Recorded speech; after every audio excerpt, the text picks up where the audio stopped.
Honorable Speaker, sir, I present the budget for the year 2022-23. At the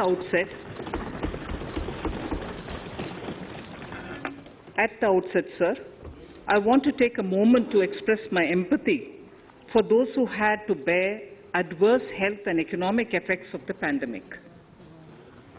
The overall sharp rebound and recovery of the economy is reflective of our country's strong resilience. India's economic growth in the current year is estimated to be 9.2%, highest among all large economies. I recognize we are in the midst of an Omicron wave with high incidence but milder symptoms. Further, the speed and coverage of our vaccination campaign has helped greatly. With an accelerated improvement of health infrastructure in the past 2 years, we are in a strong position to withstand challenges. I am confident that with Sabka Prayas, we will continue our journey with strong growth. Honorable Speaker, we are marking Azadi Ka Amrit Mahotsav and have entered into Amrit Kal, the 25-year-long lead up to India at 100. Honorable Prime Minister, in his Independence Day address, had set out the vision for India at 100. By achieving certain goals during Amrit Kal, our government aims to attain this vision. They are complementing the macroeconomic level growth focus with a microeconomic level all-inclusive welfare focus, promoting digital economy and fintech, technology-enabled development, energy transition, and climate action, and relying on virtuous cycle starting from private investment with public capital investment, helping to crowd in private investment. Since 2014, our government's focus has been on empowerment of citizens, especially the poor and the marginalized. Measures have included programs that have provided housing, electricity, cooking gas, and access to water. We also have programs for ensuring financial inclusion and direct benefit transfers. We are committed to strengthening the abilities of the poor to tap all opportunities. Our government constantly strives to provide the necessary ecosystem for the middle classes, a vast and wide section which is populated across various middle-income brackets, to make use of the opportunities they so desire. This budget seeks to lay the foundation and give a blueprint to steer the economy over Amrit Kal of the next 25 years, from India at 75 to India at 100. It continues to build on the vision drawn in the budget of 21-22. Its fundamental tenets, which included transparency of financial statement and fiscal position, reflect the government's intent, strengths, and challenges. This continues to guide us. The initiatives of the last year's budget have seen significant progress and have been provided with adequate allocations in this budget as well. The strengthening of health infrastructure, speedy implementation of the vaccination program, and the nationwide resilient response to the current wave of the pandemic are evident for all. The productivity-linked incentive in 14 sectors for achieving the vision of Atmanirbhar Bharat has received excellent response, with potential to create 60 lakh new jobs and an additional production of 30 lakh crores during next 5 years. Towards implementation of the new public sector enterprise policy, the strategic transfer of ownership of Air India has been completed. The strategic partner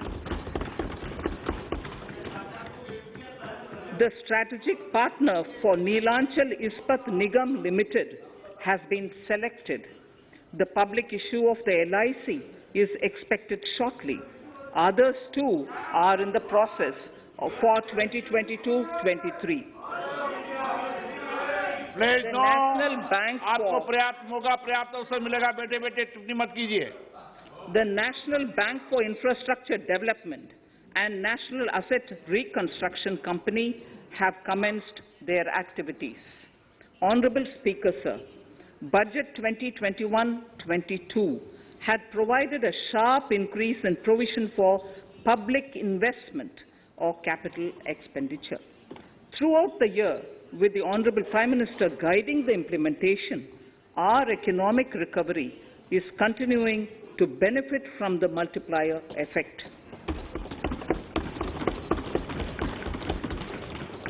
This budget continues to provide impetus for growth. It lays a parallel track of 1. A blueprint for the Amrit Kal, which is futuristic and inclusive. This will directly benefit our youth, women, farmers, the scheduled castes, and the scheduled tribes. And number 2, big private-public investment. Number 2, big public investment for modern infrastructure, readying for India at 100. This shall be guided by PM Gati Shakti and be benefited by the synergy of multimodal approach.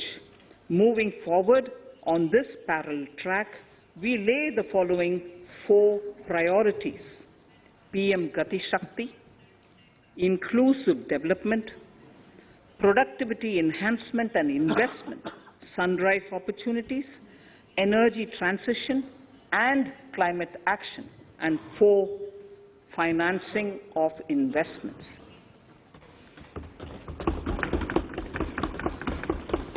PM Gati Shakti. PM Gati Shakti is a transformative approach for economic growth and sustainable development. The approach is driven by 7 engines, namely roads, railways, airports, ports, mass transport, waterways, and logistics infrastructure. All 7 engines will pull forward the economy in unison. These engines are supported by the complementary roles of energy transmission, IT communication, bulk water and sewerage, and social infrastructure. Finally, the approach is powered by clean energy and Sabka Prayas. The efforts of the central government, the state governments, and the private sector together, leading to a huge job and entrepreneurial opportunities for all, especially the youth. PM Gati Shakti Master Plan, National Master Plan. The scope of PM Gati Shakti National Master Plan will encompass the 7 engines for economic transformation, seamless multimodal connectivity, and logistics efficiency. It will also include the infrastructure development by the state governments as per Gati Shakti Master Plan. The focus will be on planning, financing, including through innovative ways, use of technology, and speedier implementation. The projects pertaining to these 7 engines in the national infrastructure pipeline will be aligned with PM Gati Shakti framework. The touchstone of the master plan will be world-class modern infrastructure and logistics synergy among different modes of movement, both of people and goods, and location of projects. This will help raise the productivity and accelerate economic growth and development. Road transport. PM Gati Shakti Master Plan for expressways will be formulated in 22-23 to facilitate faster movement of people and goods. The National Highways network will be expanded by 25,000 kilometers in 2022-23. 20,000 crores of rupees will be mobilized through innovative ways of financing to complement the public resources. The data exchange among all mode operators will be brought on unified logistics interface platform, designed for application programming interface. This will provide for efficient movement of goods through different modes, reducing logistics cost and time, assisting just-in-time inventory management, and in eliminating tedious documentation. Most importantly, This will provide real-time information to all stakeholders and improve international competitiveness. Open source mobility stack for organizing seamless travel of passengers will also be facilitated. Contracts for implementation of multimodal logistic parks at 4 locations through PPP mode will be awarded in 22-23. Railways will develop new products and efficient logistic services for small farmers and small and medium enterprises, besides taking the lead in integration of postal and railways network to provide seamless solutions for movement of parcels. One station, one product concept will be popularized to help local businesses and supply chains. As a part of Atmanirbhar Bharat, 2,000 kilometers of network will be brought under Kavach, the indigenous world-class technology for safety and capacity augmentation in 2022-23. 400 new generation Vande Bharat trains will better energy efficiency and passenger riding experience will be developed and manufactured during the next 3 years.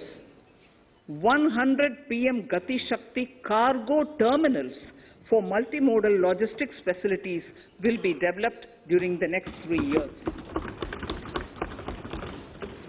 Innovative ways of financing and faster implementation will be encouraged for building metro systems of appropriate type at scale. Multimodal connectivity between mass urban transport and railway stations will be facilitated on priority. Design of metro systems, including civil structures, will be reoriented and standardized for Indian conditions and needs.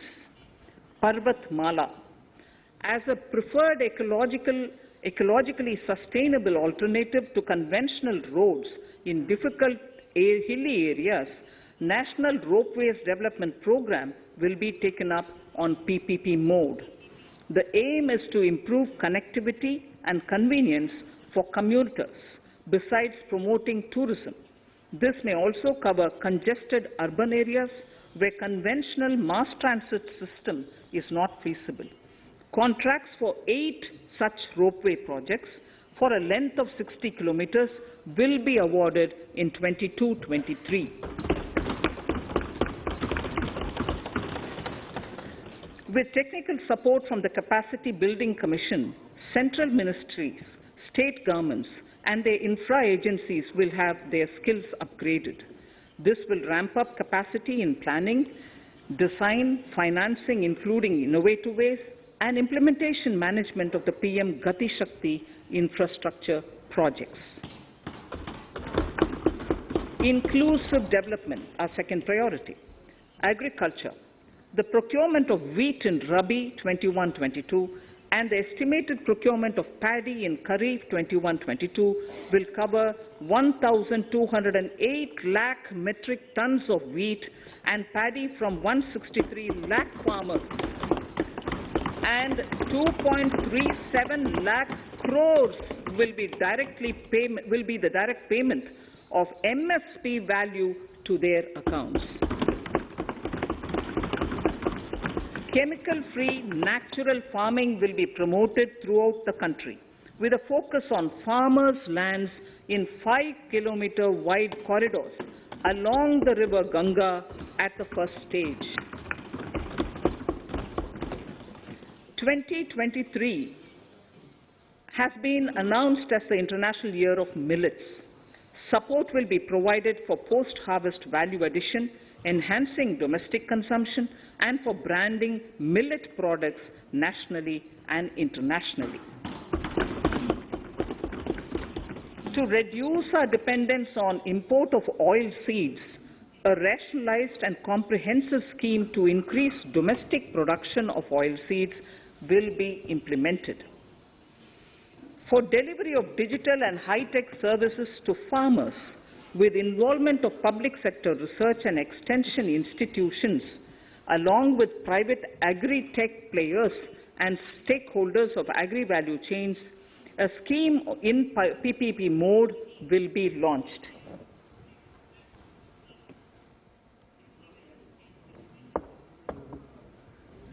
Use of Kisan drones will be promoted for crop assessment, digitization of land records, spraying of insecticides and nutrients.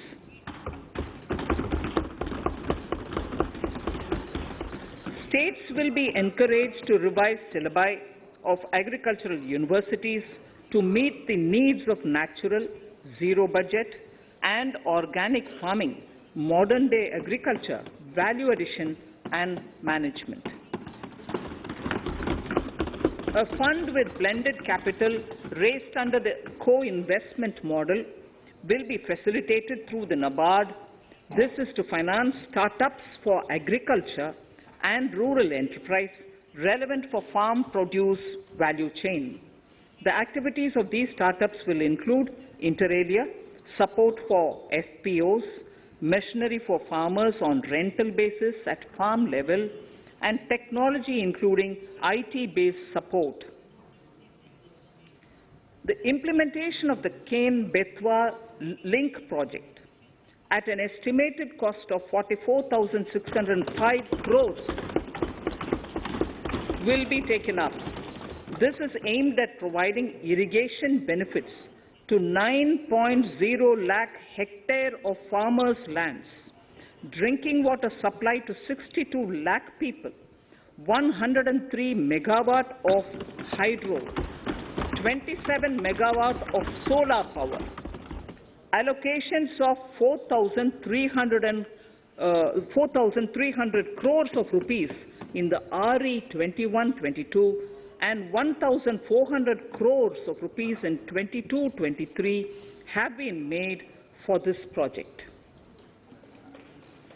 Honorable Speaker, sir, draft DPRs for 5 river links, namely Daman-Ganga Pinjal, Par-Tapi Narmada, Godavari Krishna, Krishna Pennar, and Pennar Kaveri have been finalized.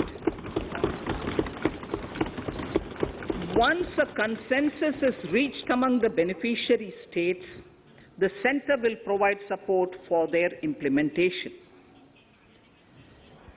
For farmers to adopt suitable varieties of fruits and vegetables and to use appropriate production and harvesting techniques, our government will provide a comprehensive package with participation of state governments. MSMEs, Udyam, eShram, NCS and ASEEM portals will be interlinked. Their scope will be widened. They will now perform as portals with live organic databases, providing G2C, B2C and B2B services. These services will relate to credit facilitation, skilling and recruitment with an aim to further formalize the economy and enhance entrepreneurial opportunities for all.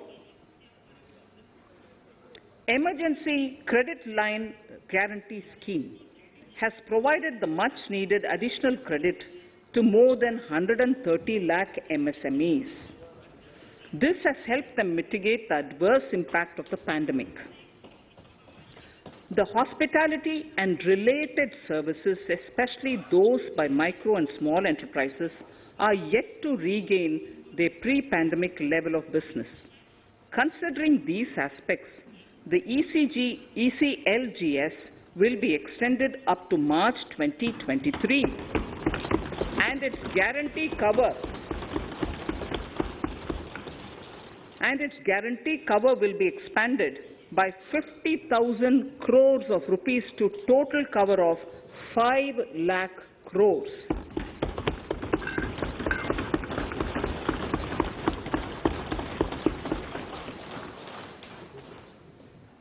With the additional amount being earmarked exclusively for the hospitality and related sectors. Credit Guarantee Trust for Micro and Small Enterprises, CGTMSE, Scheme will be revamped with required infusion of funds. This will facilitate additional credit of 2 lakh crore for micro and small enterprises and expand employment opportunities.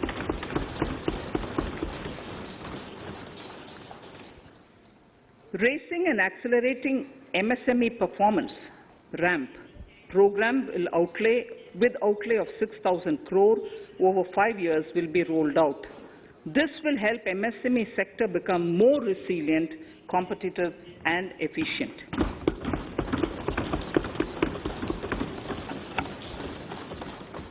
Skilling programs and partnership with the industry will be reoriented to promote continuous skilling avenues, sustainability and employability. The National Skill Qualification Framework will be aligned with dynamic industry needs. Digital ecosystem for skilling and livelihood, the Desh Stack e-portal, will be launched. This aims to empower citizens to skill, reskill or upskill through online training. It will also provide API-based trusted skill credentials, payment and discovery layers to find relevant jobs and entrepreneurial opportunities. Startups will be promoted to facilitate Drone Shakti through varied applications and for drone as a service.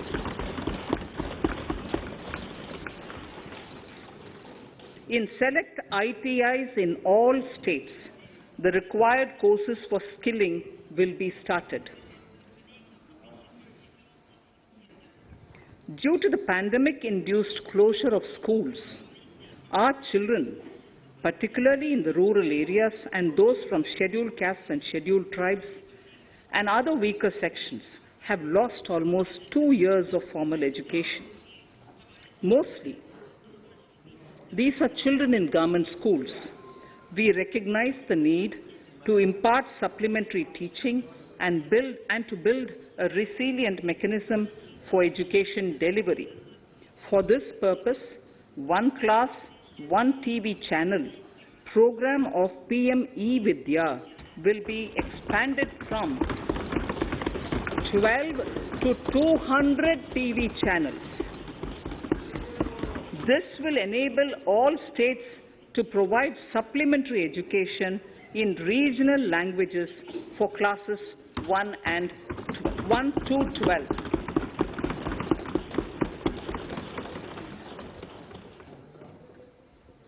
High-quality e-content in all spoken languages will be developed for delivery via internet, mobile phones, TV, and through radio and digital teachers. A competitive mechanism for development of quality e-content by the teachers will be set up to empower and equip them with digital tools of teaching and facilitate better learning outcomes. A digital university will be established to provide access to students across the country for world-class quality universal education with personalized learning experience at their doorsteps. This will be made available in different Indian languages and ICT formats. The university will be built on a networked hub and spoke model, with the hub building cutting-edge ICT expertise. The best public universities and institutions in the country will collaborate as a network of hub and spoke. An open platform for the national digital health ecosystem will be rolled out. It will consist of digital registries of health providers and health facilities, unique health identity, consent framework, and universal access to health facilities. The pandemic has accentuated mental health problems in people of all ages. To better the access to quality mental health counseling and care services, a national tele-mental health program will be launched. This will include a network of 23 tele-mental health centers of excellence with NIMHANS, being the nodal center, and International Institute of Information Technology, Bangalore, IIIT Bangalore, providing technology support. Recognizing the importance of Nari Shakti as the harbinger of our bright future and for women-led development, during the Amritkal, our government has comprehensively revamped the schemes of the Ministry of Women and Child Development. Accordingly, 3 schemes, namely Mission Shakti, Mission Vatsalya, Saksham Anganwadi and Poshan 2.0 were launched recently to provide integrated benefits to women and children. Saksham Anganwadis are a new generation Anganwadis that have better infrastructure and audio-visual aids, powered by clean energy and providing improved environment for early childhood development. 2 lakh Anganwadis will be upgraded under this scheme. Current coverage of Har Ghar Nal Se Jal is 8.7 crores. Of this, 5.5 crore households were provided tap water in last 2 years itself. Allocation of 60,000 crores of rupees has been made with an aim to cover 3.8 crore households in 2022 and 23. In 22-23, 80 lakh houses will be completed for the identified eligible beneficiaries of the PM Awas Yojana, both rural and urban. 48,000 crores is allotted for this purpose. The central government will work with the state governments for reduction of time required for all land and construction related approvals, for promoting affordable housing for middle class and for the economically weaker sections in urban areas. We shall also work with the financial sector, regulators, to expand access to capital along with reduction in cost of intermediaries. A new scheme, Prime Minister's Development Initiative for the Northeast, will be implemented through the Northeastern Council.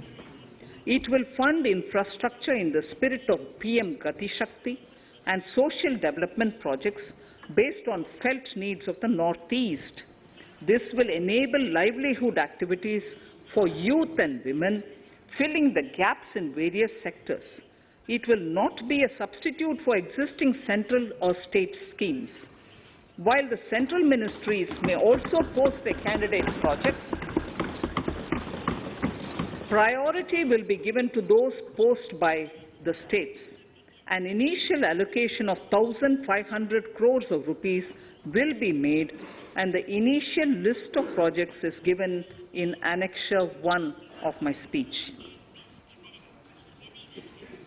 Our vision to improve the quality of life of citizens in the most backward districts of the country through aspirational districts program has been translated into reality in a very short span of time. 95% of those 112 districts have made significant progress in key sectors such as health, nutrition, financial inclusion, and basic infrastructure. They have surpassed even some of the state average values.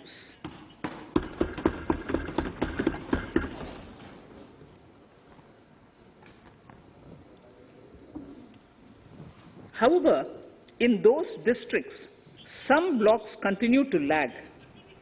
In 22-23, the program will focus on such blocks in those districts. Border villages with sparse population, limited connectivity, and infrastructure often get left out from the development gains. Such villages on the northern border will be covered under a new Vibrant Villages program. The activities will include construction of village infrastructure, housing, tourist centers, road connectivity, provisioning of decentralized renewable energy, direct-to-home access for Doordarshan and educational channels, and support for their livelihood generation. Additional funding for these activities will be provided. Existing schemes will be converged. We will define their outcomes and monitor them on a constant basis. In 2022, 100% of 1.5 lakh post offices will come on the core banking system, enabling financial inclusion and access to accounts through net banking, mobile banking, ATMs, and also provide online transfer of funds between post office accounts and bank accounts. This will be helpful, especially for farmers and senior citizens in rural areas, enabling interoperability and financial inclusion. Honorable Speaker, sir, in recent years, digital banking, digital payments, and fintech innovations have grown at a rapid pace in the country. Government is continuously encouraging these sectors to ensure that the benefits of digital banking reach every nook and corner of the country in a consumer-friendly manner. Taking forward this agenda and to mark 75 years of our independence, it is proposed to set up 75 digital banking units in 75 districts of the country by scheduled commercial banks. The financial support for digital payment ecosystem announced in the previous budget will continue in 22-23 as well. This will encourage further adoption of digital payments. There will also be a focus to promote use of payment platforms that are economical and user-friendly. Sir, I move to the next priority. In recent years, over 25,000 compliances were reduced and nearly 1,500 union laws were repealed. This is the result of our government's strong commitment for minimum government and maximum governance. 1,486 union laws were repealed. Our trust in the public and ease of doing business is what is highlighted here, sir. For the Amrit Kal, the next phase of ease of doing business 2.0 and ease of living will be launched. In our endeavor to improve productive efficiency of capital and human resources, we will follow the idea of trust-based governance. The new phase will be guided by an active involvement of the states, digitization of manual processes and interventions, integration of the central and state level systems through IT bridges, a single point access for all citizen-centric services, and standardization and removal of overlapping compliances.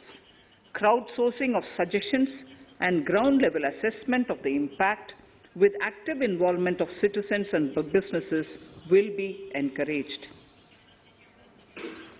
A single window portal, Parivesh, for all green clearances was launched in 2018. It has been instrumental in reducing the time required for approvals significantly. The scope of this portal will be expanded to provide information to the applicants based on location of units. Information about specific approvals will be provided. It will enable application for all 4 approvals through a single form and tracking of the process through Centralized Processing Center Green, CPC Green. E-passports. The issuance of e-passports using embedded chip and futuristic technology will be rolled out in 22-23 to enhance the convenience for the citizens in their overseas travel. By the time of India at 100, nearly half our population is likely to be living in urban areas. To prepare for this, orderly urban development is of critical importance. This will help realize the country's economic potential, including livelihood opportunities for the demographic dividend. For this, on the one hand, we need to nurture the megacities and their hinterlands to become current centers of economic growth. On the other, we need to facilitate Tier 2 and Tier 3 cities to take on the mantle in the future. This would require us to reimagine our cities into centers of sustainable living with opportunities for all, including women and our youth. For this to happen, urban planning cannot continue with a business-as-usual approach. We plan to steer a paradigm change. A high-level committee of reputed urban planners, urban economists, and institutions will be formed to make recommendations on urban sector policies, capacity building, planning, implementation, and governance. For urban capacity building, support will be provided to the states. Modernization of building bylaws, town planning schemes, transit-oriented development will be implemented. This will facilitate reforms for people to live and work closer to the mass transit systems. The central government's financial support for mass transit projects and Amrit scheme will be leveraged for formulation of action plans and their implementation for facilitating the TOD and TPS by the states. For developing India-specific knowledge in urban planning and design, and to deliver certified training in these areas, up to 5 existing academic institutions in different regions will be designated as centers of excellence. These centers will be provided endowment fund of 250 crore each. In addition, the AICTE will take the lead to improve syllabi, quality and access of urban planning courses in other institutions. We will promote a shift to use of public transport in urban areas. This will be complemented by clean tech and governance solutions, special mobility zones with zero fossil fuel policy and EV vehicles. Battery swapping policy. Considering the constraint of space in urban areas, for setting up charging stations at scale, a battery swapping policy will be brought out and interoperability standards will be formulated.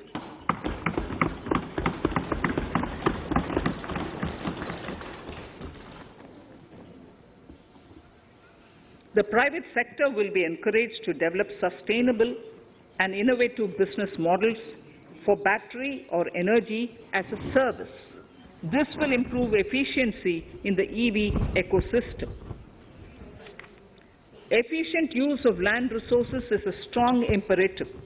States will be encouraged to adopt unique land parcel identification number to facilitate IT-based management of records. The facility for transliteration of land records across any of the Schedule 8 languages will also be rolled out.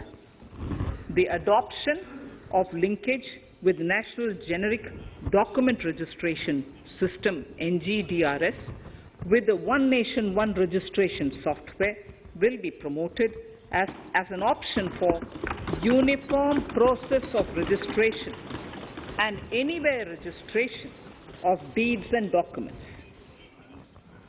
Necessary amendments in the code IBC will be carried out to enhance the efficiency of the resolution process and facilitate cross-border insolvency resolution. Accelerated corporate exit. Several IT-based systems have been established for accelerated registration of new companies. Now the Center for Processing Accelerated Corporate Exit, CPACE, will process re-engineering, will be established to facilitate and speed up the voluntary winding up of these companies from the currently required 2 years to less than 6 months. Government procurement. Government rules have recently been modernized for the needs of Amritkal. The new rules have benefited from the inputs from various stakeholders. The modernized rules allow use of transparent quality criteria besides cost and evaluation of complex tenders. Provisions have been made for payment of 75% of running bills mandatorily within 10 days and for encouraging settlements of disputes through conciliation. As a further step to enhance transparency and to reduce delays in payments, a completely paperless, end-to-end online e-bill system will be launched for use by all central ministries for their procurements. The system will enable the suppliers and contractors to submit online their digitally signed bills and claims and track their status from anywhere. To reduce indirect cost for suppliers and work contractors, the use of surety bonds as a substitute for bank guarantee will be made acceptable in government procurements. Business such as gold imports may also find this useful. IRDAI, insurance regulator, has given the framework for issue of surety bonds by insurance companies. AVGC Promotion Task Force. The animation, visual effects, gaming and comic, the AVGC sector, offers immense potential to employ youth.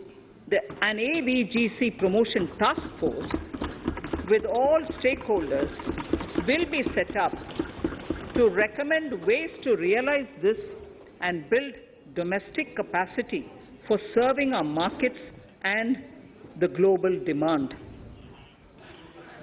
Telecom sector. Telecommunications in general and 5G technology in particular can enable growth and offer job opportunities.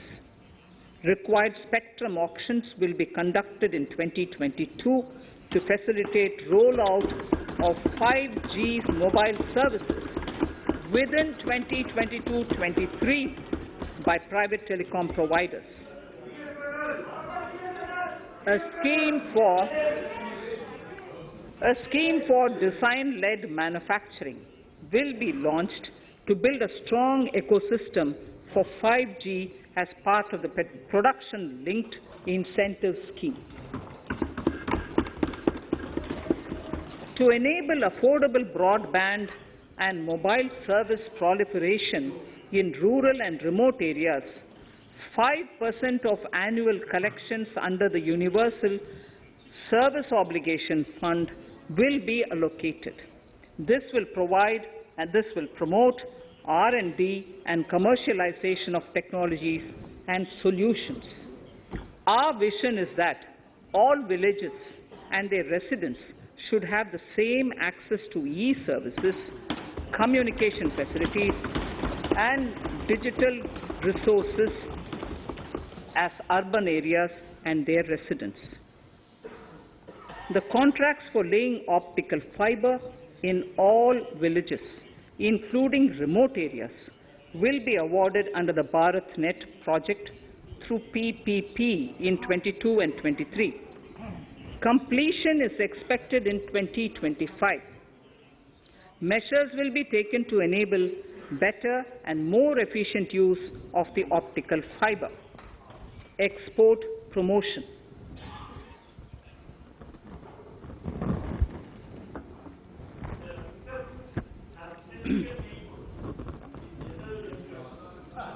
The Special Economic Zones Act will be replaced with a new legislation that will enable the states to become partners in development of enterprise and service hubs.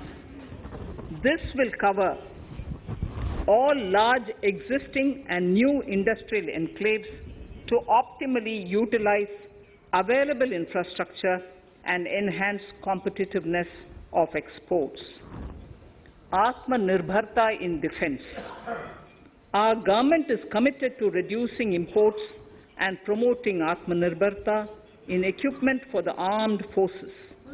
68% of the capital procurement budget will be earmarked for domestic industry in 22-23, up from 58% in 21-22. Defense R&D will be opened up for industry, startups and academia, with 25% of defense R&D budget earmarked. Private industry will be encouraged to take up design and development of military platforms and equipment in collaboration with DRDO and other organizations through SPV model. An independent nodal umbrella body will be set up for meeting wide-ranging testing and certification requirements.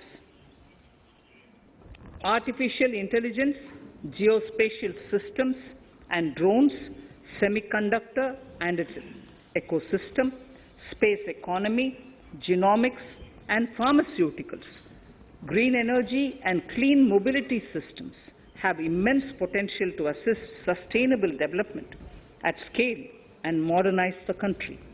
They provide employment opportunities for our youth and make Indian industry more efficient and competitive. Supportive policies, light touch regulations, facilitative actions to build domestic capacities and promotion of research and development will guide the government's approach. For R&D in the sunrise opportunities, in addition to efforts of collaboration among academia, industry and public institutions, government contribution will be provided. Energy transition and climate change. The risks of climate change are the strongest negative externalities that affect India and other countries. As Honorable Prime Minister said at the COP26 summit in Glasgow last November, and I quote, "What is needed today is mindful and deliberate utilization instead of mindless, destructive consumption," unquote. The low-carbon development strategy, as enunciated in the Panchamrit that he announced is an important reflection of our government's strong commitment towards sustainable development. The strategy opens up huge employment opportunities and will take the country on a sustainable development path. This budget proposes several near-term and long-term actions accordingly.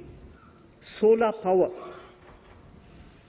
To facilitate domestic manufacturing for the ambitious goal of 280 gigawatts of installed solar capacity by 2030, an additional allocation of 19,500 crores for PLI, production-linked incentives, for manufacturing of high-efficiency modules with priority to fully integrate manufacturing units from polysilicon to solar PV modules will be made. Honorable Speaker, sir, the circular economy transition is expected to help in productivity enhancement as well as creating large opportunities for new businesses and jobs. The action plans for 10 sectors such as electronic waste, end-of-life vehicles, used oil waste, toxic and hazardous industrial waste are already ready. The focus will now be on addressing important cross-cutting issues of infrastructure, reverse logistics, technology upgradation, and integration with informal sector.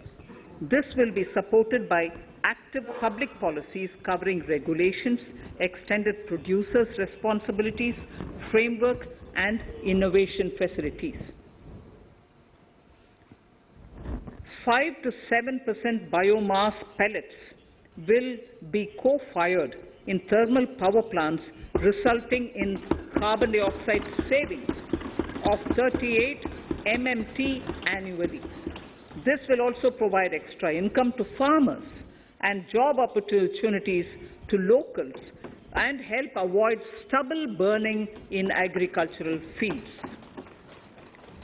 Saving energy is an important aspect of the energy management. Hence, energy efficiency and savings measures will be promoted.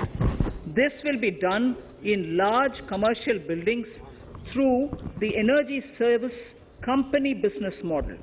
It will facilitate capacity building and awareness for energy audits, performance contracts, and common measurement of and verification protocol. 4 pilot projects for coal gasification and conversion of coal into chemicals required for the industry will be set up to evolve technical and financial viability. The policies and required legislative changes to promote agroforestry and private forestry will be brought in. In addition, financial support will be provided to farmers belonging to scheduled castes and scheduled tribes who want to take up agroforestry. Honourable Speaker, I now move to the 4th priority, financing of investments. Capital investment holds the key to speedy and sustainable economic revival and consolidation through its multiplier effect. Capital investment also helps in creating employment opportunities, induced enhanced demand for manufactured input from large industries and MSMEs, services from professionals, and help farmers through better agri-infrastructure. The economy has shown strong resilience to come out of the effects of the pandemic with high growth. However, we need to sustain that level to make up for the setback of 2020-2021. As outlined in para 5 earlier, the virtuous cycle of investment requires public investment to crowd in private investment. At this stage, private investments seem to require that support to rise to their potential and to the needs of the economy. Public investment must continue to take the lead and prime the private investment and demand in 2022-23. Considering the above imperative, the outlay for capital expenditure in the Union budget is once again being stepped up sharply by 35.4% from 5.54 lakh crore in the current year to 7.50 lakh crores in 22-23. This has increased to more than 2.2 times the expenditure of 2019-20. This outlay in 22-23 will be 2.9% of the GDP. Effective capital expenditure. With this investment taken together with the provision made for creation of capital assets through grants and aid to states, the effective capital expenditure of the central government is estimated at 10.68 lakh crores in 22-23, which will be about 4.1% of the GDP. Green bonds. As a part of the government's overall market borrowings in 22-23, sovereign green bonds will be issued for mobilizing resources for green infrastructure. The proceeds will be deployed in public sector projects, which help in reducing the carbon intensity of the economy. GIFT IFSC. World-class foreign universities and institutions will be allowed in the GIFT city to offer courses in the financial management, fintech, science, technology, engineering, and mathematics, free from domestic regulations, except those by the IFSCA, to facilitate availability of high-end human resources for financial services and technology. An international arbitration center will be set up in the GIFT city for timely settlement of disputes under international jurisprudence. Services for global capital for sustainable and climate finance in the country will be facilitated in the GIFT city. Infrastructure status. Data centers and energy storage systems, including dense charging infrastructure and grid-scale battery systems, will be included in the harmonized list of infrastructure. This will facilitate credit availability for digital infrastructure and clean energy storage. Venture capital and private equity invested more than 5.5 lakh crores last year, facilitating one of the largest startup growth system. Scaling up this investment requires a holistic examination of regulatory and other frictions. An expert committee will be set up to examine and suggest appropriate measures. Government-backed funds, NIIF and SIDBI, Fund of Funds, have provided scale capital, creating a multiplier effect.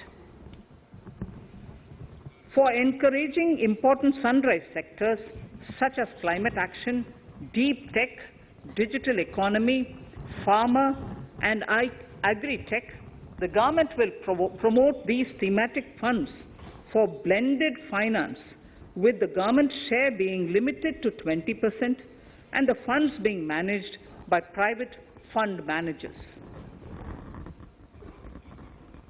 For financing the infrastructure needs, the stepping up of public investment will need to be complemented by private capital at a significant scale. Measures will be taken to enhance financial viability of projects, including PPP, with technical and knowledge assistance from multilateral agencies. Enhancing financial viability shall also be obtained by adopting global best practices, innovative ways of financing, and balanced risk allocation. Digital rupee.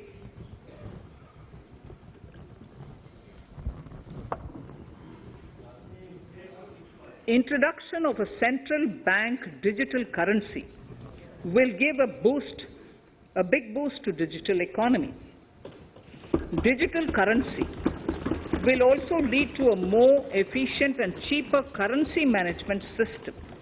It is therefore proposed to introduce digital rupee using blockchain and other technologies to be issued by the Reserve Bank of India starting 2022 and 23. Financial assistance to states for capital investment. Reflecting the true spirit of cooperative federalism, the central government is committed to bolstering the hands of the states in enhancing their capital investment towards creating productive assets and generating remunerative employment. The scheme for financial assistance to states for capital investment has been extremely well received by the states. In deference to the requests received during my meeting with the chief ministers and state finance ministers, the outlay for this scheme is being enhanced from 10,000 crores in the budget estimates to 15,000 crores in the revised estimates for the current year.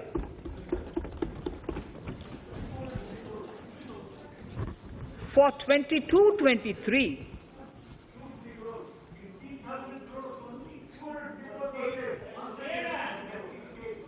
I'll repeat that sentence for the benefit of many of our honorable members.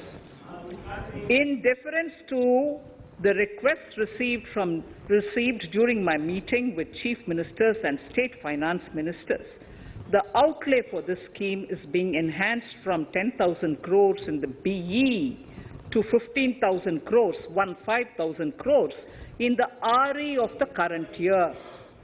For 22-23, the allocation is 1 lakh crores to assist the states in catalyzing the overall investments in the economy. These 50-year interest-free loans are over and above the normal borrowings allowed to the states, are over and above the normal borrowings to the states. This allocation will be used for PM Gati Shakti related and other productive capital investments of the states. It will also include components for supplemental funding for priority segments of PM Gram Sadak Yojana, including support for the state's share, digitization of the economy, including digital payments and completion of OFC network, and reforms related to building bylaws, town planning schemes, transit-oriented development, and transferable development rights.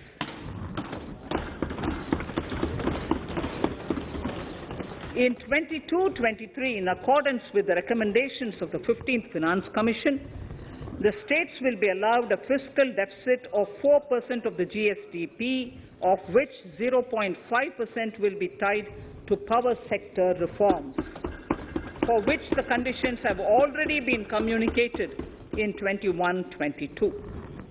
Fiscal management. As against a total expenditure of 34.83 lakh crores of rupees projected in the BE 21-22, the revised estimate is 37.70 lakh crores. The revised estimate of capital expenditure is 6.3 lakh crores of rupees. This includes an amount of 51,971 crores towards settlement of outstanding guaranteed liabilities of Air India and its other sundry commitments. Coming to the budget estimates, Honorable Speaker, sir, the total expenditure in 22-23 is estimated at 39.45 lakh crores, while the total receipts other than borrowings are estimated at 22.84 lakh crores of rupees.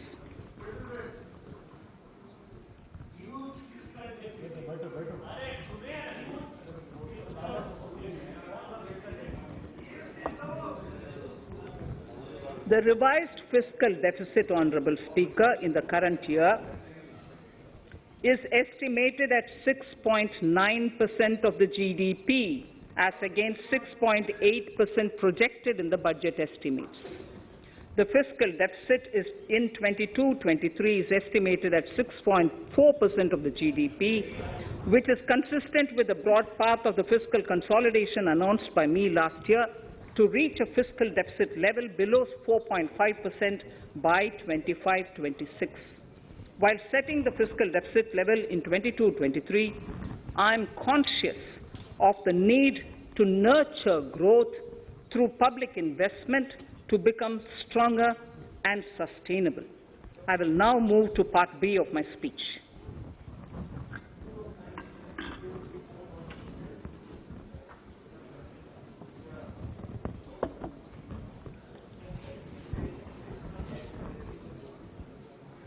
Direct tax.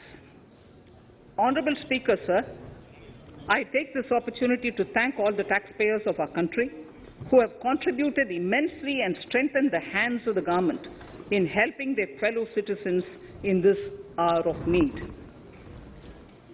So I have brought in a little verse from the Mahabharata.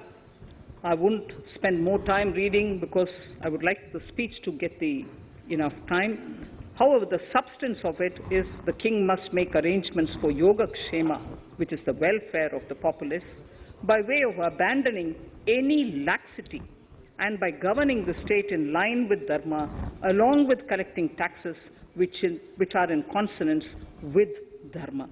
This is Mahabharata Shanti Parva Adhyaya, Shloka 11 from 72. Drawing wisdom from our ancient texts, we continue on the path to progress. The proposals in this budget, while continuing with our declared policy of stable and predictable tax regime, intend to bring more reforms that will take ahead our vision to establish a trustworthy tax regime. This will further simplify the tax system, promote voluntary compliance by taxpayers, and reduce litigation. Introducing new updated return. India is growing at an accelerated pace and people are undertaking multiple financial transactions. The Income Tax Department has established a robust framework of reporting of taxpayers' transactions. In this context, some taxpayers may realize that they have committed omissions or mistakes in correctly estimating their income for tax payment. To provide an opportunity to correct such errors, I am proposing a new provision permitting taxpayers to file an updated return on payment of additional tax. This updated return can be filed within 2 years from the end of the relevant assessment year.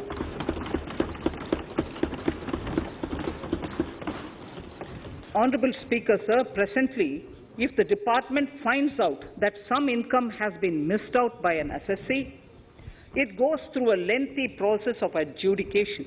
Instead, with this proposal now, there will be a trust repost in the taxpayers that will enable the assessee herself to declare the income that she may have missed out earlier while filing her return. Full details of the proposal are given in the finance bill. It is an affirmative step in the direction of voluntary compliance.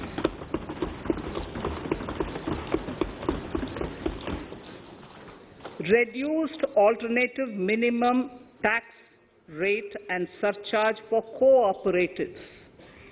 Currently, cooperative societies are required to pay alternate minimum tax at the rate of 18 and 1.5%. However, companies pay the same rate, the same, which is the alternate minimum tax, at the rate of 15%. To provide a level playing field between cooperative societies and companies, I propose to reduce this rate for the cooperative societies also to 15%. Honorable Speaker, sir, I also propose to reduce the surcharge on cooperative societies from the present 12% to 7% for those having total income of more than 1 crore and up to 10 crores. This would help in enhancing income of cooperative societies and its members who are mostly from the rural and from farming communities. Tax relief to persons with disability. The parent or guardian of a differently abled person can take an insurance scheme for such person. The present law provides for deduction to the parent or guardian only if the lump sum payment or annuity is available to the differently abled person on the death of the subscriber, that is the parent or the guardian. There could be situations where the differently abled dependent may need payment of annuity or lump sum amount even during the lifetime of their parent or guardian. I propose thus to allow the payment of annuity and lump sum amount to the differently abled dependent during the lifetime of the parent and guardians, that is parent or guardians, attaining the age of 60 years. Parity between employees of the state and central governments. At present, the central government contributes 14% of the salary of its employee to the National Pension System, NPS, Tier 1. This is allowed as a deduction in computing the income of the employee. However, such deduction is allowed only to the extent of 10% of the salary in case of employees of the state governments. To provide equal treatment to both central and state government employees, I propose to increase the tax deduction limit from 10% to 14% on employers' contribution to the MPS account of state government employees as well. This would help in enhancing the social security benefits of the state government employees and bring them at par with central government employees. Incentives for startups. Startups have emerged as drivers of growth for our economy. Over the past few years, the country has seen a manifold increase in successful startups. Eligible startups established before 31/3/2022 had been provided a tax incentive for 3 consecutive years out of the 10 years from incorporation.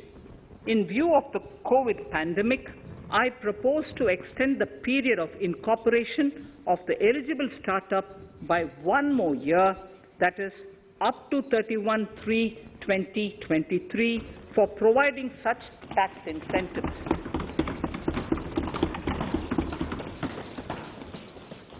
Incentives for newly incorporated manufacturing entities under concessional tax regime. In an effort to establish a global competitive business environment for certain domestic companies, a concessional tax regime of 15% was introduced by our government for newly incorporated domestic manufacturing companies.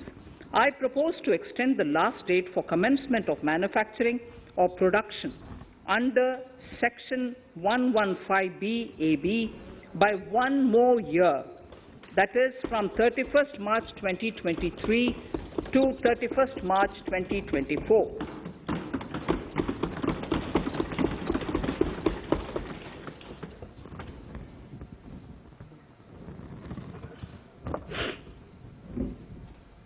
Scheme for taxation of virtual digital assets. There has been a phenomenal increase in transaction in virtual digital assets. The magnitude and frequency of these transactions have made it imperative to provide for a specific tax regime. Accordingly, for the taxation of virtual digital assets, I propose to provide that any income from transfer of any virtual digital asset shall be taxed at the rate of 30%, 30%. No deduction in respect of any expenditure or allowance shall be allowed while computing such income except cost of acquisition. Further, loss from transfer of virtual digital asset cannot be set off against any other income. Further, in order to capture the transaction details, I also propose to provide for TDS on payment made in relation to transfer of virtual digital asset at the rate of 1% of such consideration above a monetary threshold. Gift of virtual digital asset is also proposed to be taxed in the hands of the recipient.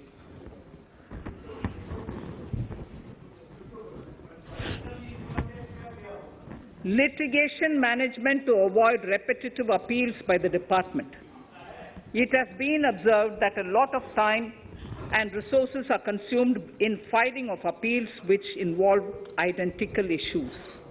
Taking forward our policy of sound litigation management, I propose to provide that if a question of law in the case of an assessee is identical to a question of law which is pending in the appeal before a jurisdictional high court or Supreme Court, in any case, the filing of further appeal in the case of this assessee by the department shall be deferred till such a question of law is decided by the jurisdictional high court or the Supreme Court. This will greatly help in reducing the repeated litigation between taxpayer and the department. Taking forward our efforts to further promote the IFSC, I hereby propose to provide that income of a non-resident from offshore derivative instruments or over-the-counter derivatives issued by an offshore banking unit, income from royalty and interest on account of lease of ship, and income received from portfolio management services in IFSC shall be exempt from tax, subject to specified conditions. Rationalization of surcharge. In the globalized business world, there are several work contracts whose terms and conditions mandatorily require formation of a consortium. The members in the consortium are generally companies. In such cases, the income of these AOPs has to suffer a graded surcharge up to 37%, which is a lot more than surcharge on the individual companies. Accordingly, I propose to cap the surcharge of these AOPs at 15%, 15%. Further, the long-term capital gains on listed equity shares, units, etc., are liable to maximum surcharge of 15%, while other long-term capital gains are subjected to a graded surcharge which goes up to 37%. I propose to cap the surcharge on long-term capital gains arising on transfer of any type of assets at 15%. This step will give a boost to startup community, and along with my proposal on the extended tax benefits to manufacturing companies and startups, reaffirms our commitment to Atmanirbhar Bharat. Clarification in relation to health and education cess as business expenditure. The income tax is not an allowable expenditure for computation of business income. This includes tax as well as surcharges. The health and education cess is imposed as an additional surcharge on the taxpayer for funding specific government welfare programs. However, some courts have allowed health and education cess as business expenditure, which is against the legislative intent. To reiterate the legislative intent, I propose to clarify that any surcharge or cess on income and profits is not allowable as business expenditure. Deterrence against tax evasion. Honourable Speaker, sir, presently there is ambiguity regarding set-off of brought forward loss against undisclosed income detected in search operations. It has been observed that in many cases where undisclosed income or suppression of sales, etc., is detected, payment of tax is avoided by setting off of losses. In order to bring certainty and to increase deterrence among tax evaders, I propose to provide that no set-off of any loss shall be allowed against undisclosed income detected during search and survey operations.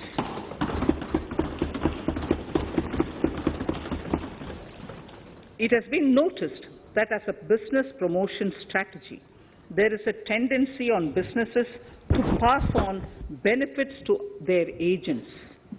Such benefits are taxable in the hands of the agents.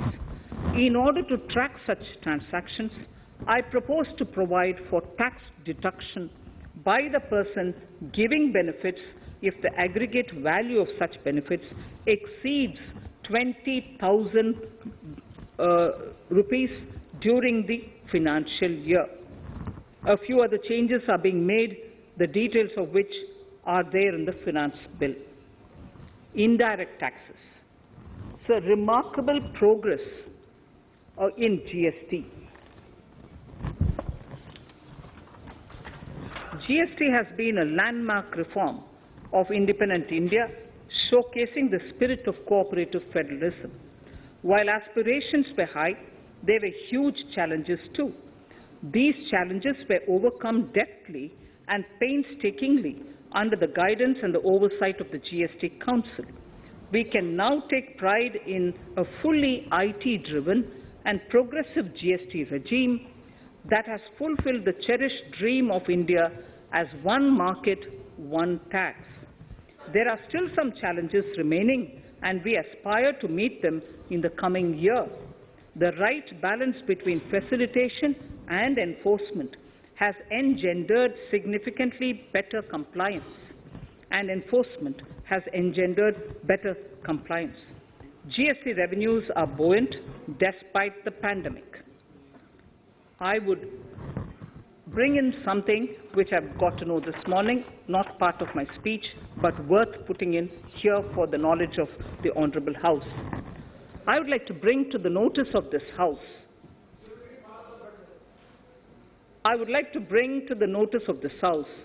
that the gross GST collections for the month of January 22 are rupees 1,40,986 crores, which is the highest since the inception of GST. This has been possible due to rapid economic growth, recovery, post-COVID,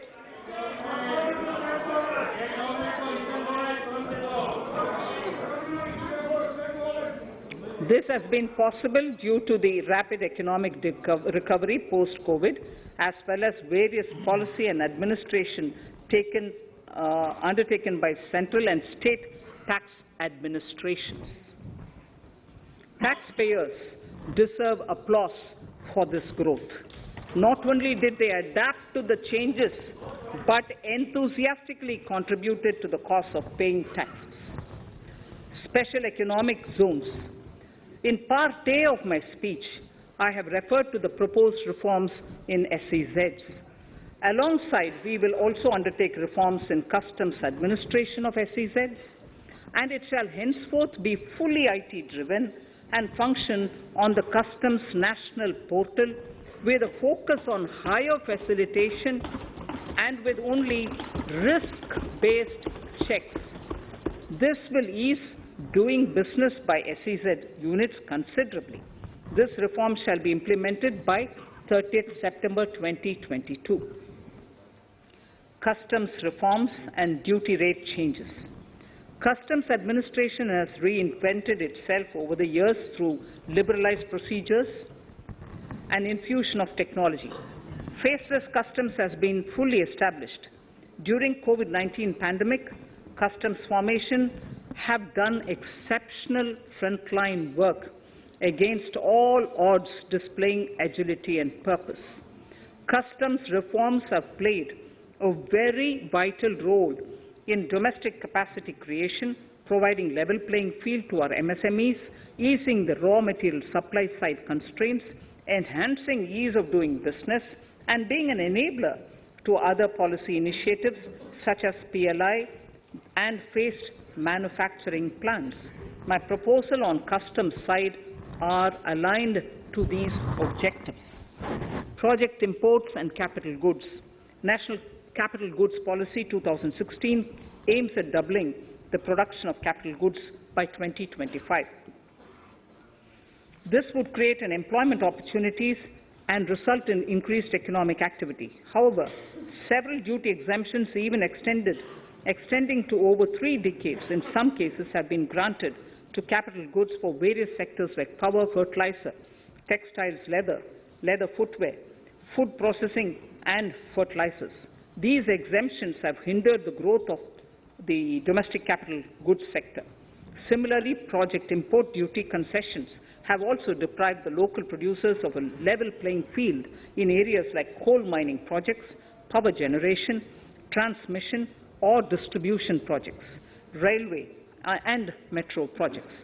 Our experience suggests that reasonable tariffs are conducive to the growth of domestic industry and make in India without significantly impacting the cost of essential imports. Accordingly, Honourable Speaker, Sir, it is proposed to phase out the concessional rates in capital goods and project imports gradually and apply a moderate tariff of 7.5%, certain exemptions for advanced machineries that are not manufactured within the country shall continue. A few exemptions are being introduced on inputs like specialized castings, ball screw, and linear motion guide to encourage domestic manufacturing of capital goods. In the last two budgets, we have rationalized several customs exemptions. We have once again carried out an extensive consultation, including by crowdsourcing. As a result of these consultations, more than 350 exemption entries are proposed to be gradually phased out. These include exemptions on certain agricultural produce,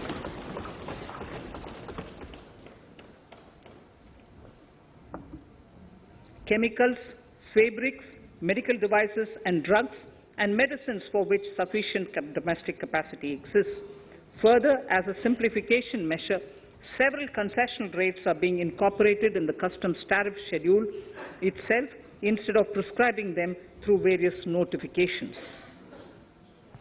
This comprehensive review will simplify the customs rate and tariff structure, particularly for sectors like chemicals, textiles, and metals, and minimize disputes. Removal of exemption on items which are or can be manufactured in India, and providing concessional duties on raw material that go into manufacturing of intermediate products will go many a step forward in achieving our objective of Make in India and Atmanirbhar Bharat. I shall now take up specific sector-specific proposals. Electronics. Electronic manufacturing has been growing rapidly. Customs duty rates are being calibrated to provide a graded rate structure to facilitate domestic manufacturing of wearable devices, hearable devices, and electronic smart meters. Duty concessions are being given to parts of transformer of mobile phone chargers and camera lens of mobile camera module and certain other such items. This will enable domestic manufacturing of high-growth electronic items. Gems and jewelry. To give a boost to the gems and jewelry sector, customs duty on cut and polished diamonds and gemstones is being reduced to 5%. Simply sawn diamond would attract nil customs duty. To facilitate export of jewelry through e-commerce, a simplified regulatory framework shall be implemented by June this year to disincentivize import of undervalued imitation jewelry. The customs duty on imitation jewelry is being prescribed in a manner that a duty of at least 400 rupees per kg is paid on its import. Chemicals. Customs duty on certain critical chemicals, namely methanol, acetic acid, and heavy feedstocks for petroleum refining are being reduced, while duty is being raised on sodium cyanide, for which adequate capacity in the domestic arena exists. These changes will help in enhancing domestic value addition. MSMEs. Duty on umbrellas is being raised to 20%. Exemption to parts of umbrellas is being withdrawn. Exemption is also being rationalized on implements and tools for agricultural sector which are manufactured in India. Customs duty exemption given to steel scrap last year is being extended for another year to provide relief to MSME secondary steel producers. Certain anti-dumping and CVD on stainless steel and coated steel flat products, bars of alloy steel and high-speed steel are being revoked in larger public interest considering prevailing high prices of metals.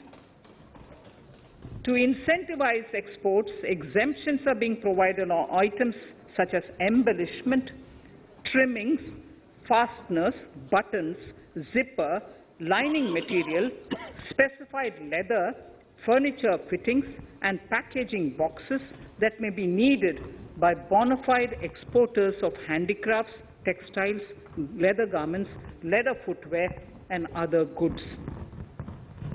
Honorable Speaker, sir, duty is being reduced on certain inputs required for shrimp aquaculture so as to promote its exports.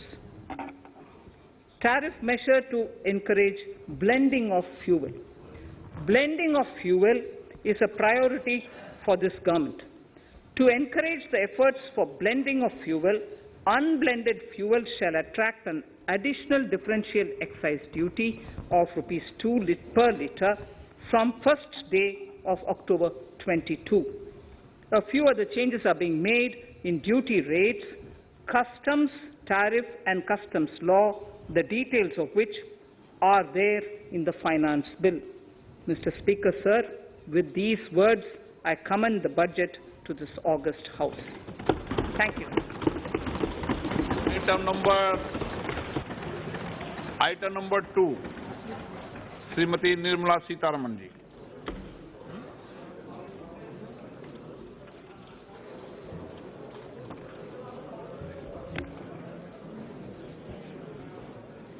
Sir, with your permission, I rise to lay on the table the following statements under Section 3(1) of the Fiscal Responsibility and Budget Management FRBM Act 2003, Medium-Term Fiscal Policy cum Fiscal Policy Strategy Statement and Macroeconomic Framework Statement.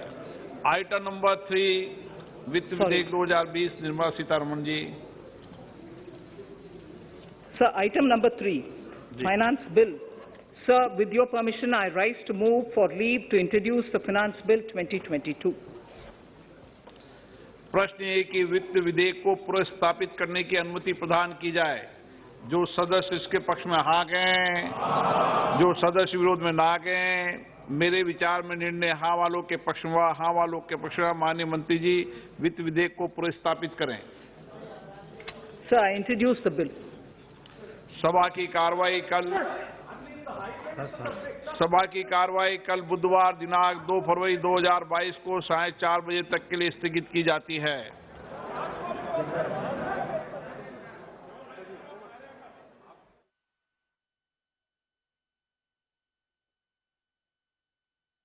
जो budget है वो अब संसद के पटल पर रखा जा चुका है और कितना बड़ा ये बजट है हम आपको बताएंगे। करीब 40 लाख करोड़ रुपए खर्च होंगे देश के विकास पर और कहां फोकस है वो हम आपको बताने की कोशिश करेंगे।